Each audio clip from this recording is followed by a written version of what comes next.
All this is Dr. Mobeen Sayed. Welcome to one more show. So, Chat GPT, AI with images, AI with animations, AI with filmmaking, audio, these are just very quickly becoming available. And of course, there are, interestingly, AIs are disrupting AIs. So, for example, Jasper or other writers which were AI are now being disrupted by ChatGPT. We'll see what Google does. ChatGPT is now invested 10 billion by Microsoft. Let's see what Google does for their response to this, because of course there is a um, threat to Google's searching capability or service. Although I don't think ChatGPT is a replacement for it, there are many shortcomings. For example, I use ChatGPT very commonly, but if you, for example, ask the ChatGPT that can I have the reference for the text, then ChatGPT cannot offer that. Similarly, ChatGPT's text or the data model, the data itself stops at 2021, I believe. Still, there is a lot that is in there, and I wanted to share that with you. I was originally preparing for UK stats. However, let's look at ChatGPT together. This thumbnail for this video is actually also generated by AI, that is Midjourney, that created it. So let's start.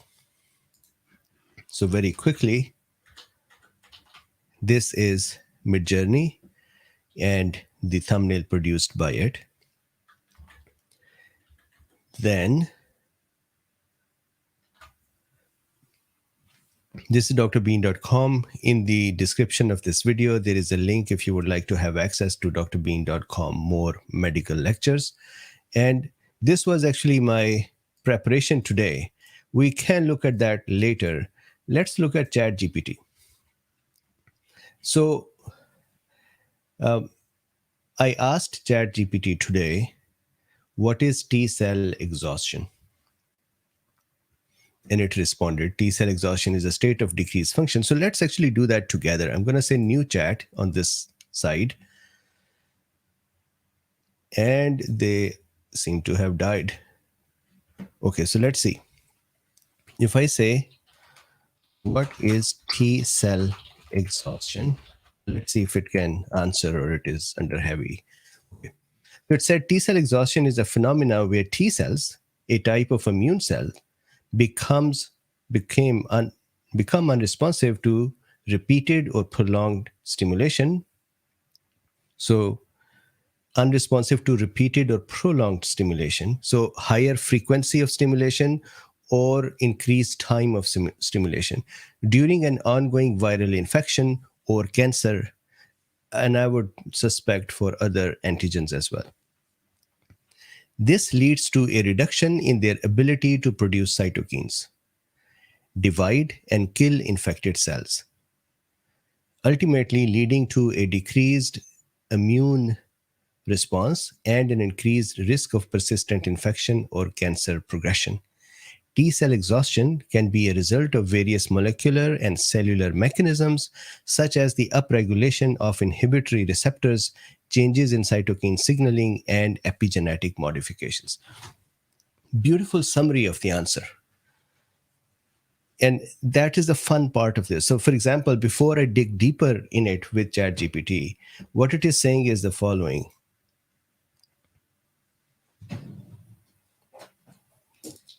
So for our T cell and B cells, and those who have been here with me for some time, you know that T cells and B cells are part of the adaptive arm. So let's say this is a T cell. There are T cells that are cytotoxic T cell.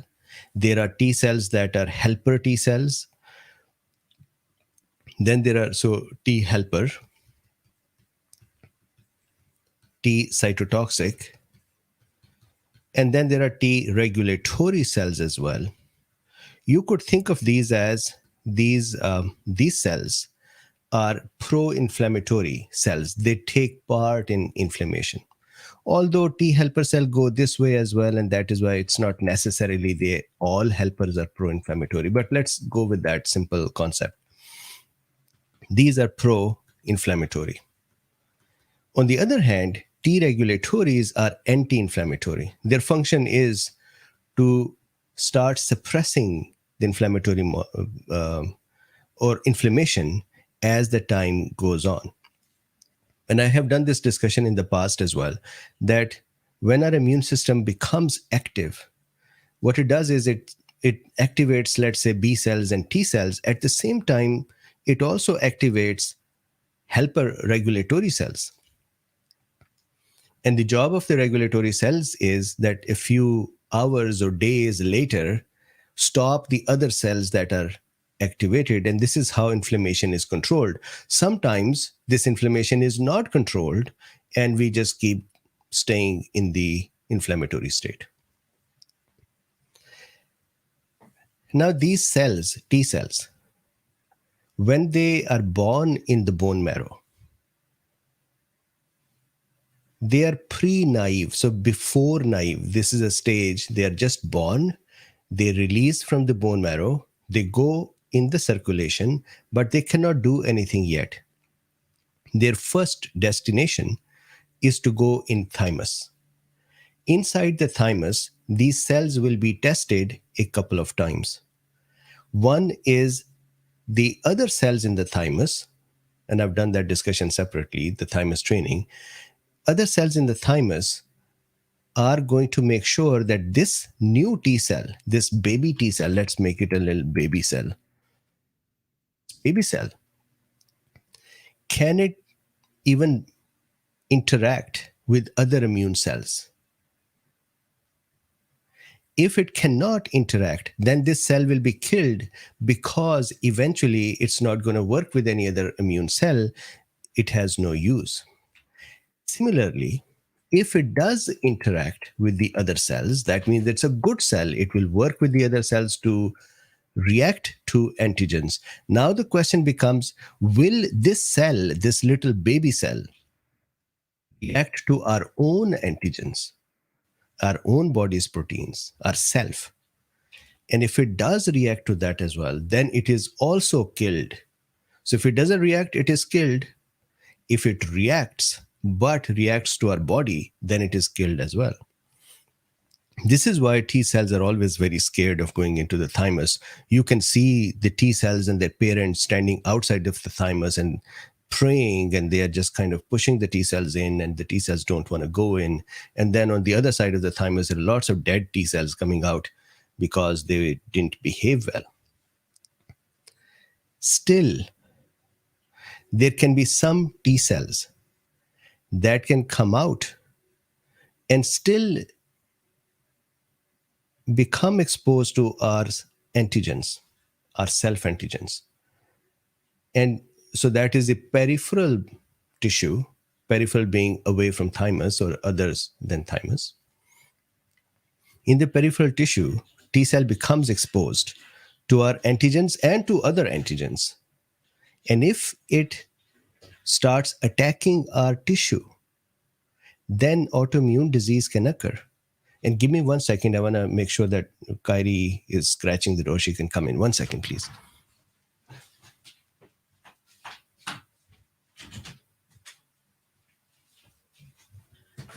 Okay, back here.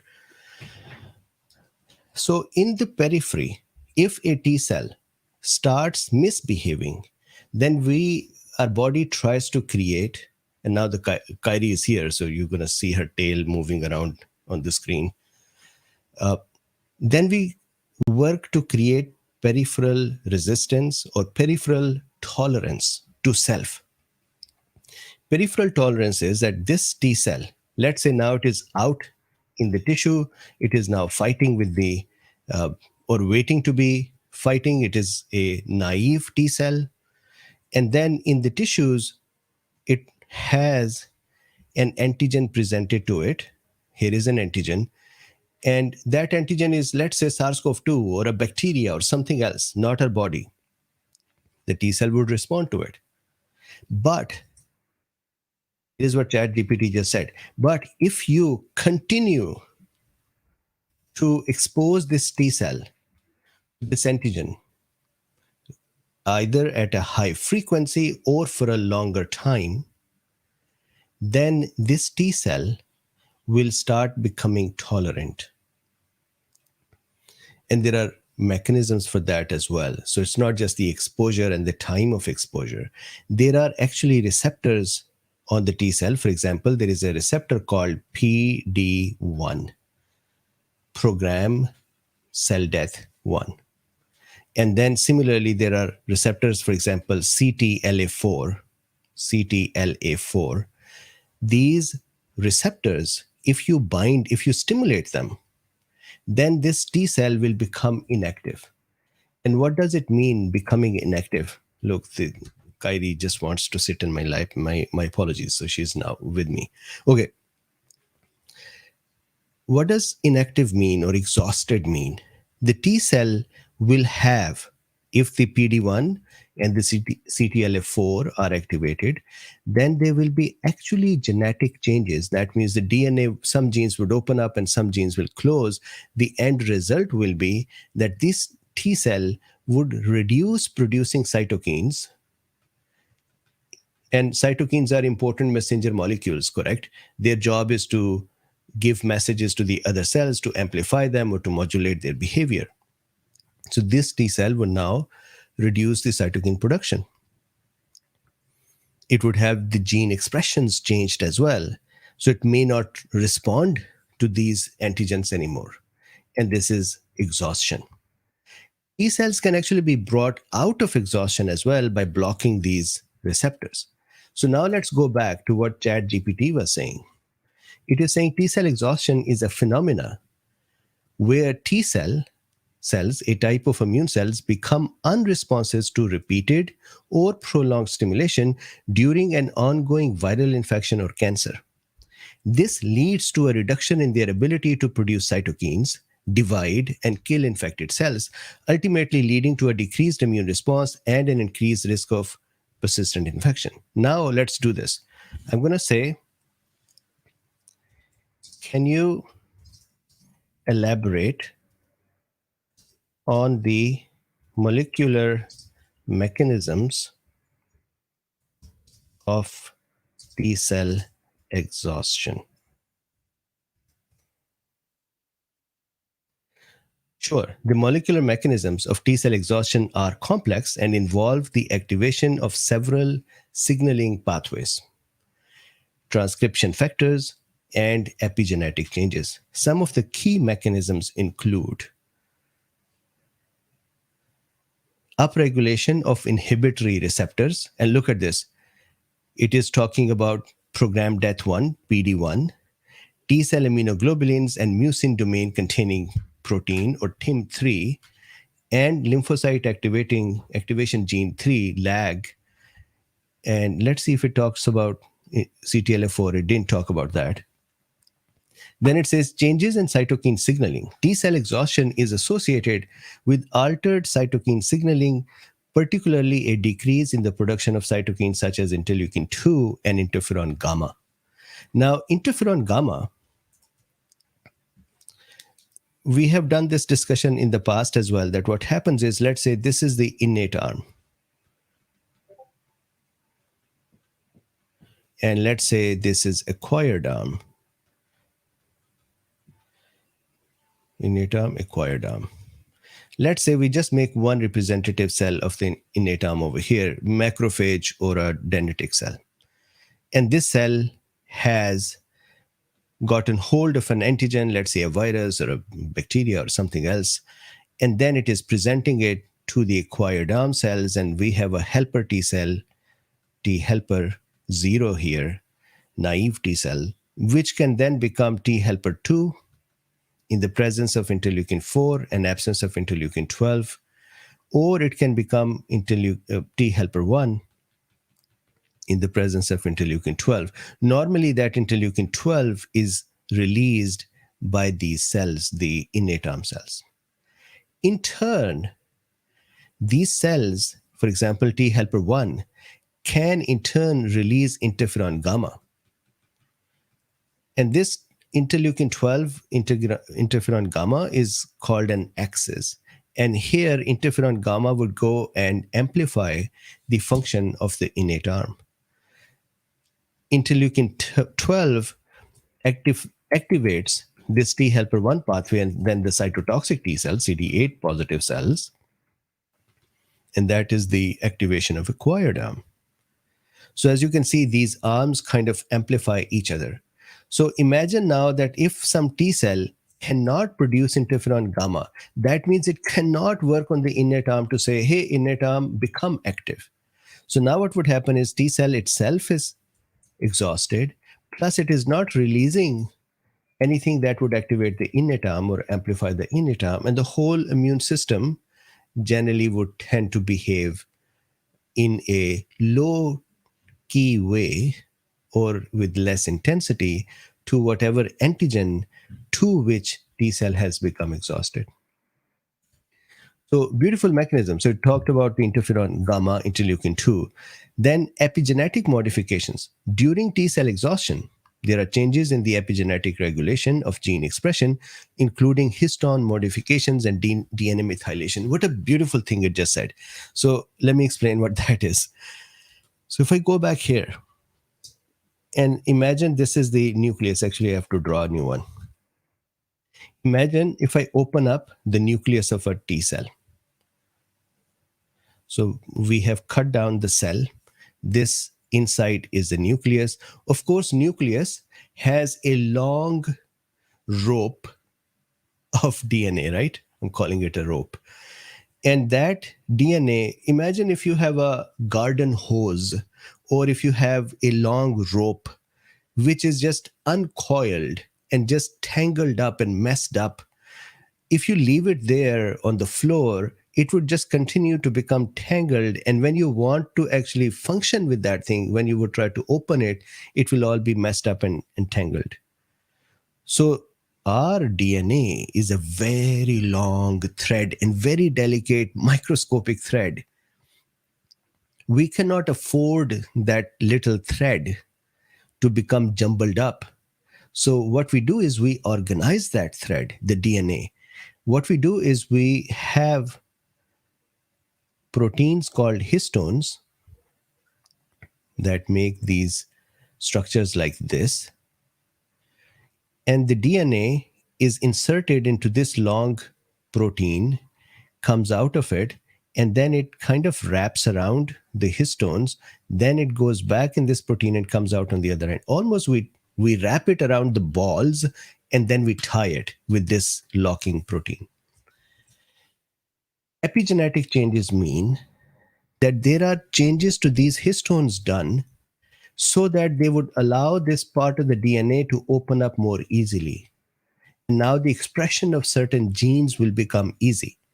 Similarly, it is also possible that there are changes done to these histones in a way that they would create more electromagnetic forces with the DNA, and it will become difficult to open this gene. Let's say we want to reduce interferon gamma production. What you'll do is you'll take the gene that produces interferon gamma and kind of lock it on the histones. I'm using a more I'm taking some liberty with the medical term, so you don't really lock it, but you kind of change the epigenetics. You change the gene expression. And so now the result is interferon gamma production reduces. So did you see that there are multiple mechanisms for exhaustion? And more interestingly, again for today, it is the Chat GPT that is discussing it. It still is a text model. It still is a chat bot. So it's not necessary. And they say it in their disclaimer that it's for research review. Our goal is to make AI systems more more natural and safe to interact with. Your feedback would help us. And they say in their own other disclaimers as well that this is not something that will give you always the accurate results. They actually say that it will sometimes give you wrong results. So don't use them as the final outcome. But for me, what is interesting is, one, because I'm a doctor, I can kind of see these mechanisms and assess how much or how less the data is. Secondly, I can continue to ask questions. For example, I would say, you missed talking about CTLA 4. Can you describe the role of CTLA4 in T cell exhaustion?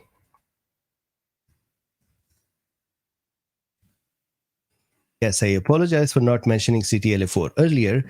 CTLA4, or cytotoxic T lymphocyte associated protein 4, is a co-inhibitory molecule that plays a crucial role in T cell exhaustion. So I kind of reminded it that, hey, you missed that. And it said, yeah, sure, I realize I missed it. Correct. Absolutely. So John said you can tell it to expand on a section. Absolutely. You can even ask it to regenerate, expand, become more. You can even ask it to increase perplexity of the written output so that it looks more human-like. So, but let's stay within the looking at the fascinating capabilities, but still learning something. So CTLA4 is expressed on the surface of activated T cells and acts as a negative regulator of T cell activation. It competes with CD28, a positive co-stimulatory molecule. So on the T cell, used to cram these molecules when I was in medicine, student. So CD28. So what happens is CD28, when that is stimulated, that activates the T cell. On the other hand, CTLA4, when activated, that inhibits the T cell. So these two molecules, they kind of compete with each other.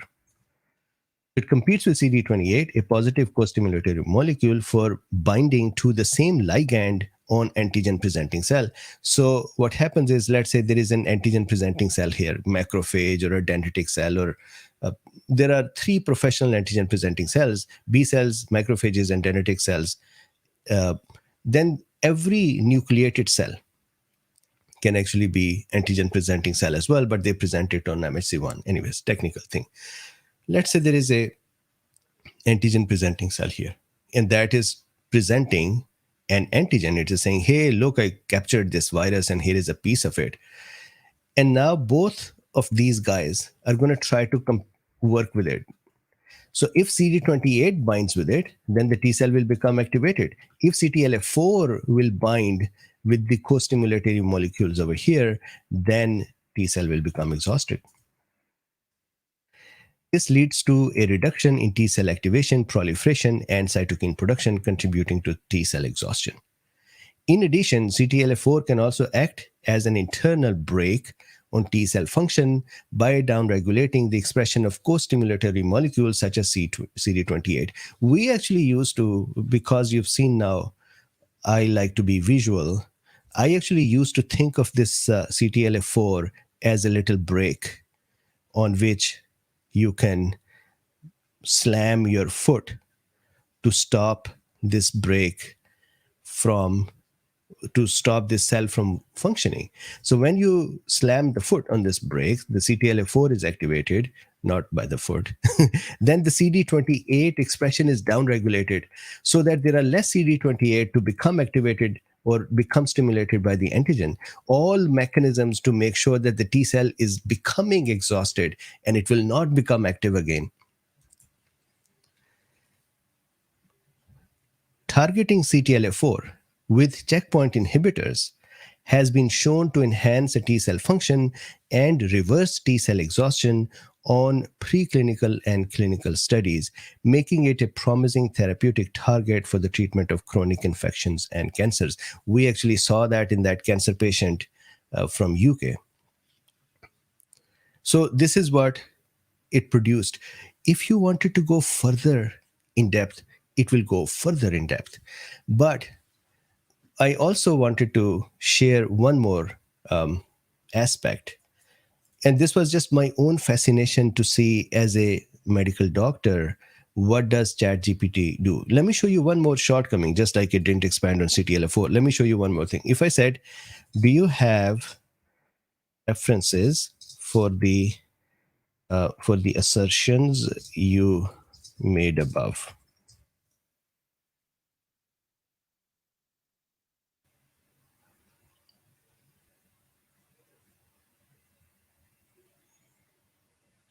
Isn't it beautiful? Sometimes it would simply say, I cannot provide you the references.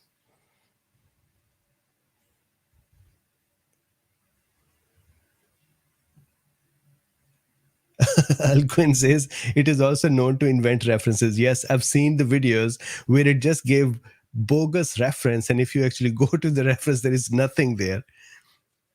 So of course it is a chatty thing, so it can actually chat. So let me actually chat with the cool beans here as well. Uh, Nipa is here. Nipa, this is such a beautiful thing. I think you got to try it. Alcuin says it also is known to invent references. Yes, it is. Dan says this is all very interesting, but I won't learn as much without seeing the Dr. Bean drawing. So that is a fun thing that when I was looking at the mechanism it was talking about, I had to actually visualize to be able to understand them. I cannot understand just with the text. It is my shortcoming actually. And this is why you get to see so many of the drawings from me, because for my own learning, until I have visualized something, I just do not grasp it.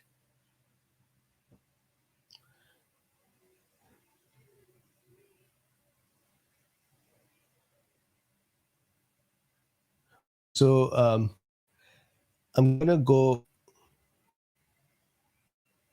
There are so John Snyder is talking about the right Sonic.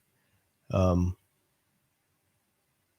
Eugene is talking about Scott Aronson is on sabbatical. He got hired by OpenAI to work on mathematical theorems to make the future artificial intelligent. Beautiful. So there is a lot of discussion going on here as well. But what I found interesting with ChatGPT, again, you have to give me this, that because I'm a doctor, I can, and I have read some of these. Plus, Google is available. We can go and then check Google as well. Um, it is a compared to Google. So, for example, if I go in here and say to Google that uh, T cell exhaustion, then there are a bunch of I'm sure there may be even my video somewhere over here. But anyways, there are a bunch of pictures and links and articles. Some of them journalistic, some of them studies, some of these just simply various companies who have written articles to bring you to their site, and then they're trying to sell you something. So there is all of that. And you have to kind of sift through those things to figure out what is the right answer. You may have to read through multiple things to know this. Chat GPT puts that in one place for you. You can then take that skeleton and then do further digging and further um, exploration. I want to see very quickly, if you don't mind. I'm going to go to this link that it gave us. The intracellular. Okay, look at this. The intracellular cholesterol landscape dynamic integrator of the immune response. So let's see. Um, this is T cell receptor. Okay, that makes sense. Cholesterol, interferon gamma, that makes sense as well. But I don't think that this is a directly. So what are they saying here? Interferon induced suppression of the mevalonic acid synthesis pathway plays a central role in antiviral host defense. Okay, so this may be interferon related and T cell receptor related, but I do not see how it is directly CTLA4 and T cell exhaustion in cancer and chronic infection. It just did it not just Alcuin? Did it not just invent it? Because it says, okay, I'm gonna look at this 1 second. So at least when I went to this one, the the title is different. So let's actually look for that reference. So it says CTLA4 and T cell exhaustion. CTLA4. Did it really invent that right in our face? That will be really sad. Okay, so I'm going to put that in quotations to see. Alcuin, did you jinx it? Okay, so this actually is Google does not believe that this thing exists. How about we do this? Workman CJN this 2017.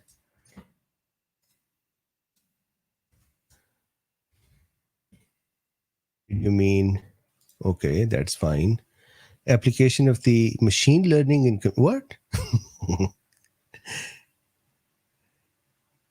It says there are no great matches. So Alcuin, where is Alcuin? I have to go see Alcuin's comments. So Alcuin, it just actually created the reference. It, either I'm not able to Google it or okay. So let's look at this one, the second one. As long as we were reading what it was saying, it was fine. But references, as I was saying, it's not the best. Look, DOI not found, no reference. Then let's go here. This DO, this is also not found. I'm gonna look at this.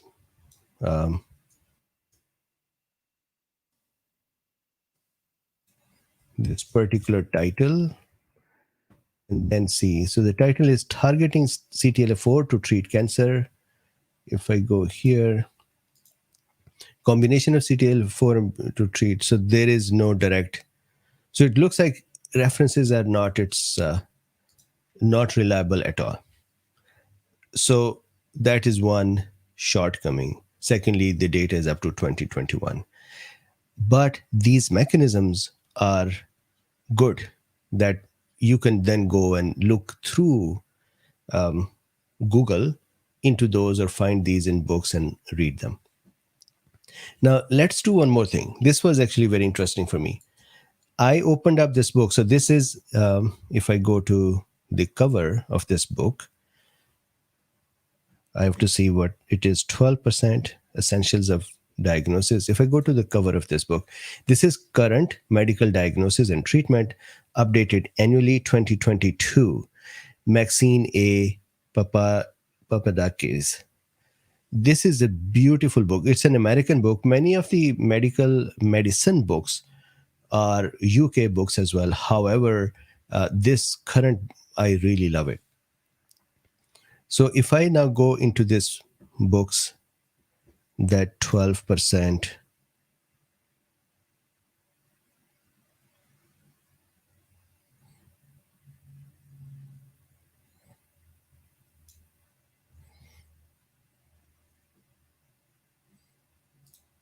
or I had asthma.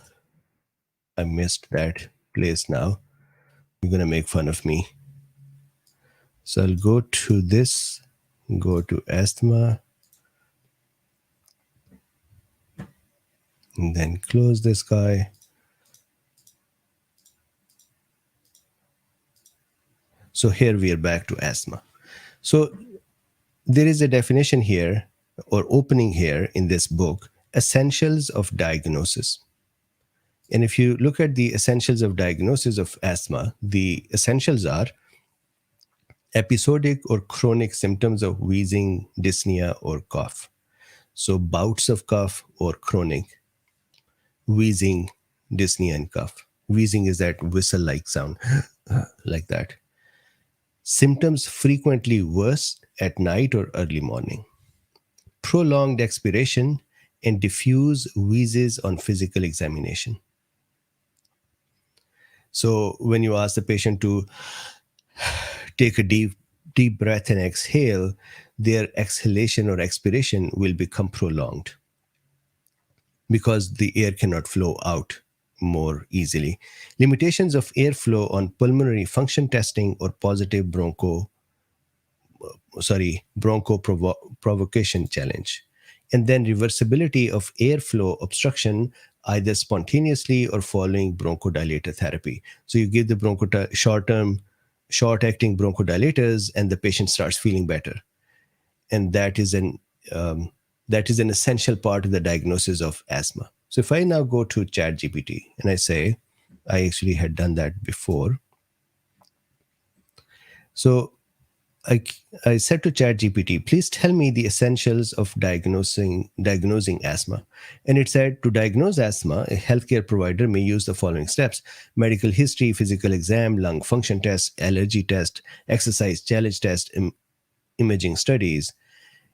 A definitive diagnosis may require a combination of the above steps. So I said, what are the diagnostic points for asthma? And it wrote this, and check this out and compare this with the book. First, symptoms: wheezing, shortness of breath, chest tightness, coughing, especially at night or early morning. So if I go back here, so symptoms frequently worse at night or in the early morning, wheezing, dyspnea, or cough. It actually gave more. Chest tightness is also something that can be felt. Personal or family history of allergies or atopy, reversible airway obstruction. So that is the airway becoming reversibility of airflow obstruction, either spontaneously or following bronchodilator therapy. Inflammation of airways detected through pulmonary function tests, response to bronchodilators, which we saw here as well, limitation of airflow on pulmonary function testing or positive bronchoprovocation challenges, and then exclusion of other respiratory conditions. This is actually, these points are very, very good. And you can dig deeper here, or you can go to Google. So, for example, now if I said to it, I am writing an article on asthma, can you provide the structure and important points to discuss?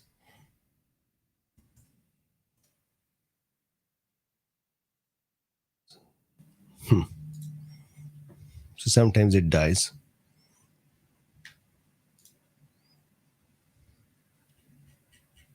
Okay, so I'm going to actually do something else. While we are discussing medicine, I'm going to show you something else as well, which really blew my mind. So if I said, so iOS or Apple's latest softwares on running on their phone, or even nowadays on Mac computers, the latest applications are being made in Swift. They used to have Objective-C before, Swift nowadays. So if I said, can you create code for a to-do app in Swift language?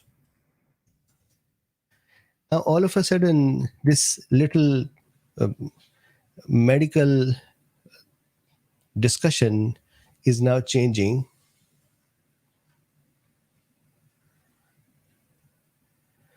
So, Embol, I'll ask you to write it. So, if you see here, now it is writing code.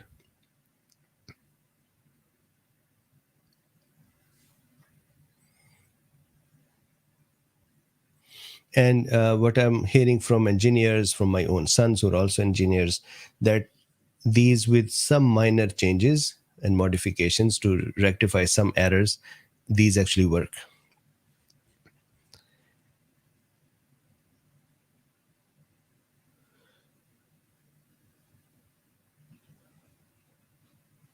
Correct. So John Snyder, I know that it will write it.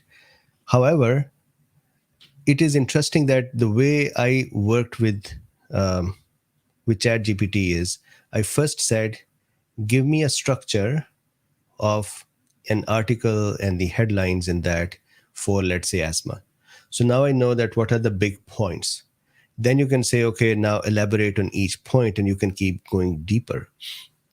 So I like to, even when I prepare for the lectures, I first look at the big picture. What are the big points of this article or this study? What are they trying to say before I dig deeper into every single point? And then I elaborate on those. And you can actually have it do the same. So tech says, will it provide references for the code writing? Let's ask it. This code creates a basic to-do app. You have, will it cook up references? Do you have references for the code you wrote?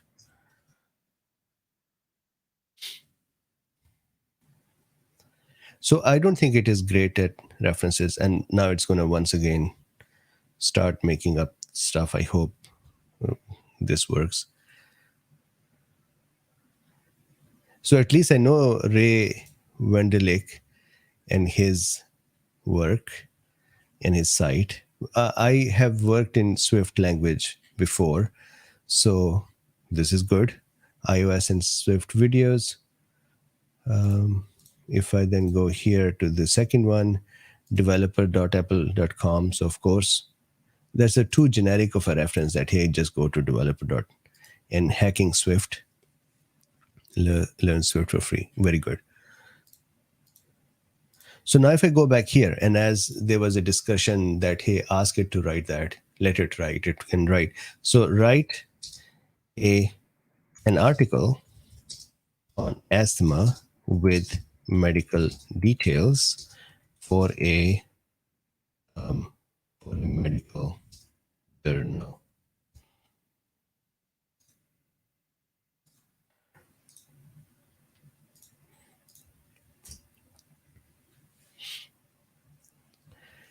And so while it is writing, I'm going to look at your comments. Jan says, have you heard of nattokinase to kill spike protein? Actually, I just did that video, and it is on YouTube. So while this thing is writing it, so if you go to YouTube and go to, oh, look, my own video, the video that we are in is here. Long story short. And long story short, so then if you go here, go to videos, melatonin, long COVID symptom, Epstein-Barr virus, characteristics of long COVID, incidence of diabetes prevalence, chronic inflammation 3-4. Let me see if they uploaded it. Yep, look at this. Nattokinase antithrombotic mechanism of action. Is nattokinase protective against SARS-CoV-2? And then spikopathy, and you'll have this discussion too. So who asked this or who made this comment? Yes, I have actually discussed 3 months ago, 3 weeks ago, 3 weeks ago about nattokinase and SARS-CoV-2 and antithrombosis. So going back here is the article. And look, it created pathophysiology. The exact mechanism underlying asthma development and progression are not fully understood. However, it is believed that a combination of genetic and environmental factors contribute to the development of asthma. These factors include exposure to allergens, air pollution. So good diagnosis, good management.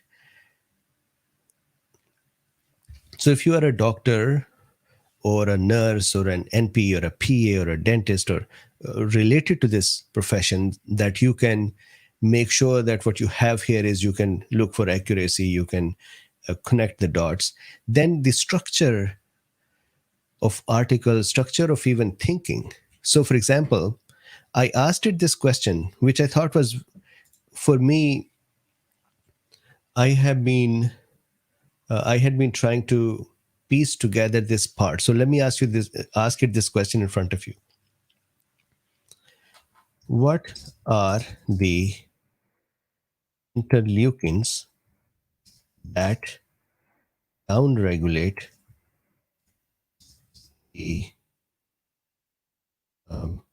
innate arm of the immune system? My keyboard is sitting slightly awkwardly. So now imagine that. So let me ask this question, and let me explain why I asked this question. There are hundreds of mechanisms that can downregulate the immune systems and various cells of it, or upregulate them, or silence them, etc. So, as part of my immunology book, I wanted to create a chapter only on the modulators of the immune system. I don't see those kind of chapters anywhere in the immunology books. You can go to Google and you can search for what will cause interleukin 4 to be reduced, or what will cause interleukin 8, or tumor necrosis factor, or GM-CSF. So you can individually look at those things and then piece them together. Even if you look at the books, they do not put them together as a cohesive material. They put those with various topics. I wanted to put this in one chapter for my readers to say, they can just go to this chapter and see what are the modulators of big modulators of the innate arm, for example. And so to create that structure, I asked it, for example, look, the innate arm of the immune system is downregulated by several interleukins, including interleukin 10, 4, 13, and now there are others as well. So I'm going to say, are there more?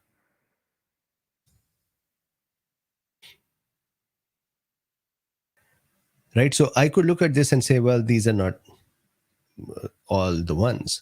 And it, of course, said, yeah, there are more.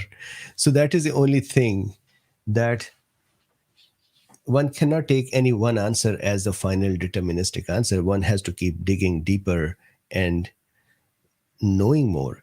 But this kind of a structure, if I had to learn about all of these, I will have to dig through a lots of books and studies and Google a lot of things to kind of put them together.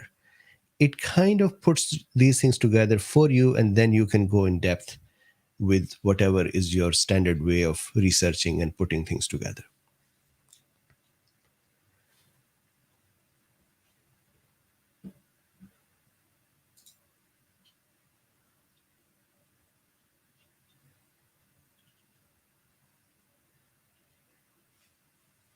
Cool. So this is what I wanted to put in front of us. And there is just a lot that you can do. Um, you can actually even ask it, for example, let me now go all together in a different direction and say, can you create a title, tagline, and the title for the call to action button with call to action button color for a landing page to sell medical lectures. I'm saying that, hey, I want to sell medical lectures. Can you create a page, and what should be the title and the tagline and the what should be the button saying? So it said, title, advance your medical knowledge with expert lectures. Tagline, stay ahead of the curve with cutting edge information. Call to action, enroll now. Call to action button color bright green to stand out and convey a sense of growth and advancement. So if I said, what kind of image should we use? Image for the landing page selling medical lectures should be visually appealing and relevant to the product being sold. Here are a few options: a photo of a medical professional giving a lecture in front of a group of students, a picture of a well-stocked library or lecture hall, an illustration of a human brain with the words continuous learning written next to it, a close-up of a medical textbook, etc. So let's ask. So good questions. That's a very interesting question. So Fergus Grove says, can you update your programming to remove your political and pharmaceutical biases? Let's ask that. Can you update your training? I'm just going to ask your question directly. Programming to remove political and pharmaceutical influences. I hope I'm As an AI language model developed by OpenAI, I do not have personal beliefs or opinions, and I'm not influenced by political or pharmaceutical interests. My programming is designed to provide impartial and accurate information based on the latest available data and sources. If there is any specific information that you believe may be influenced by political or pharmaceutical interests, I would be happy to clarify or provide additional sources to ensure the information is as neutral and accurate as possible. Interesting. So, this is the discussion. Once again, I wanted to actually talk about UK and their cases and their hospitalizations, but at the same time, I think that Chat GPT is showing a new way that the world will become productive. So we were just sitting, some friends of us, friends, and we were discussing. I said, and I may be wrong. This is just nobody has now seen the future. I said in the beginning, these AI tools will make us very productive. Then these AI tools will become our peers. And then these AI tools will become our bosses. So I think this is what is going to happen. How does it happen? How fast? I don't know.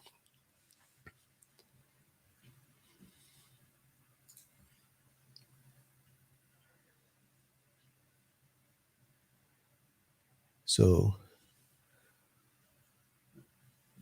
very good. So, with this, thank you very much for. So, let's see. Eric says, ask it to polypharma question, for example, vaccine. So I can ask that question here, and then there will be a fight happening here. Today, I want us to just enjoy Chat GPTs and Mid Journeys and Stable Diffusions, and there are so many other. For example, there is an AI that I use called Jasper, and it is for copywriting. So what it does is that you say, I want to write an ad, and what should be the text of it. So it does copywriting. Or you can say, I want to write an email, and it does that. There are now extensions for Chat GPT as well. There are extensions for Chat GPT within Google, if you put them on Chrome, that if you Google something, as Google shows you the results, that extension would show you the Chat GPT's answer as well. So you can kind of mix that. Similarly, there are now extensions for email writing with Chat GPT. So if you put that extension, you can show the email to ChatGPT and say, I want to answer in the following way, and it would actually carve that answer. So there is just so rapid and so fast a growth that is coming. I wanted us cool beans to be aware of it and see how it goes. It is not necessary that I'm asking you to like it or not like it, but be aware of it.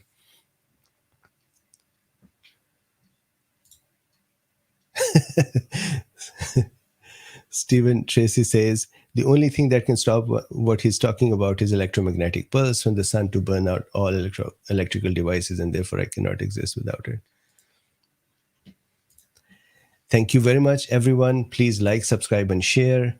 Uh, these are actually supposed to be medical lectures, but today we did Chat GPT and medicine. There's link in the description if you would like to get Drbeen access, and have a nice weekend.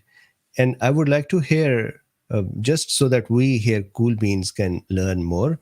If you are someone from Chat GPT or tech or other AIs, tell us what other tools are available and how can these be used.